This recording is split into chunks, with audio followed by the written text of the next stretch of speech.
আসসালামু আলাইকুম। রহিম চাচা না?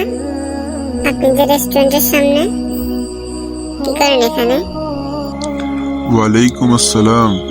না, আসলে আমি কি বলবো, রমজান মাস, আজকে আমি রোজা নাই, সেই কারণে আমি এখানে দুপুরে খাবার খেতে আসছি। হাই হাই চাচা, কি বলেন? এটা রমজান মাস, আল্লাহর হুকুম।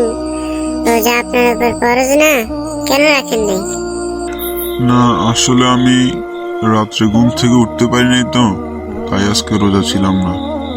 ইনশাআল্লাহ সামনের গুলো থাকবো। আরে চাচা, কাজটা তো ঠিক হলো না। আপনার উচিত ছিল আজকে যেভাবেই হোক এলান দিয়ে আপনি আজকে রোজাটা রাখা।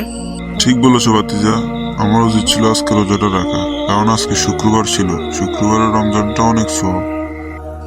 চাচা, আজকে আমি অনেক খুশি, কারণ আজকে আমার 11টা রোজা সম্পূর্ণ হয়েছে।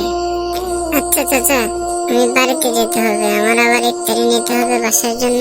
আমি গেলাম, আপনি থাকেন।